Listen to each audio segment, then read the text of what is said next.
हमारी पानी पूरियाँ खाकर तो तबीयत हरी हो जाती है, ऐसी पानी पूरियाँ कैसे बना लेते हो? मेरे बाप दादा ने यही किस्म सिखाया है। दादा ने 4 का पहाड़ा पढ़ा तो बाप ने 8 का, और अब मैं 16 का पहाड़ा पढ़ रहा हूँ।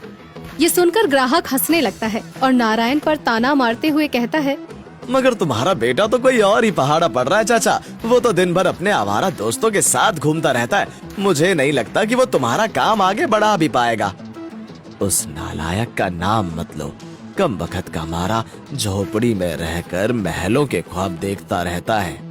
नारायण का बेटा मोहन बाप के पानी पूरी के काम को बहुत छोटा काम समझता था और इसीलिए शहर में जाकर कोई बड़ा काम करने की बात सोचता रहता था। मेरा सपना तो बहुत अमीर आदमी बनने का है, इसलिए छोटा मोटा काम तो मैं कर ही नहीं सकता। अबे अमीर ऐसे बना जाता है क्या? उसके लिए तो कोई बड़ा काम करना पड़ेगा। अबे वही तो करने की सोच रहा हूँ। शहर जाकर कोई बड़ा होटल या रेस्टोरेंट खोलूंगा या फिर कपड़े का कोई बड़ा सा शोरूम चलाऊंगा। ये सुनकर उसका दोस्त सोहन कहता है, अबे क्यों फालतू की फेंकता है? जैसे तेरे बाप ठेला लगाता है वैसे ही तू भी ठेला ही लगाएगा। इससे ज्यादा तो कुछ कर ले तो मैं अपनी मूंछ मुंडवा लूं। सोहन की बात सुनकर मोहन कुछ कर दिखाने के लिए बेचैन होता है और एक दिन नारायण से कहता है, बापू मुझे सेठ बनना है, सेठ।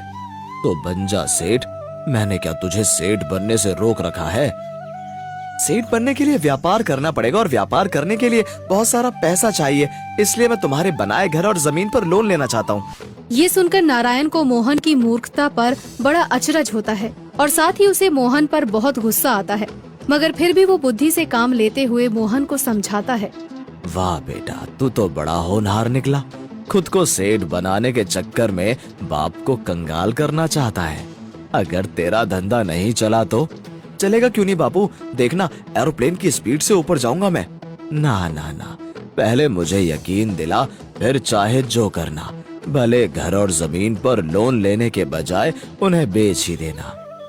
ये सुनकर मोहन कुछ कर गुजरने के लिए व्याकुल हो उठता है और अपना सीना तान कर कहता है, तो ठीक है बापू, मैं पहले तुम्हें यकीन ही दिलाऊंगा। बताओ मुझे क्या करके दिखाना होगा?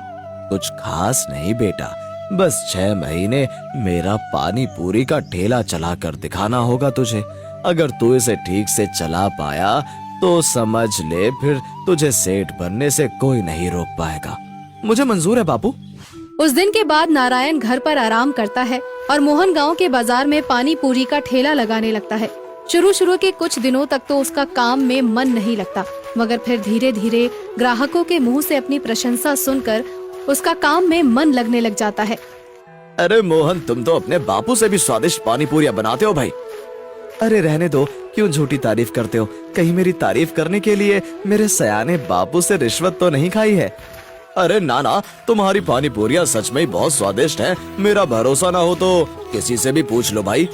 धीरे धीरे मोहन पानी पूरी के काम में गहरी रुचि लेने लग जाता है और एक दिन मन ही मन सोचता है, हाँ, अब तो मैं बापू से शर्त जीत ही जाऊंगा, क्योंकि अब मेरा पानी पूरी का ठेला पहले से कुछ अच्छा चलने लगा है। यही सोचकर मोहन अपनी पानी पूरी के ठेले पर और अधिक ध्यान देने लगता है। उसकी बनाई पानी पूरियां लोगों को खूब पसंद आने लगती हैं।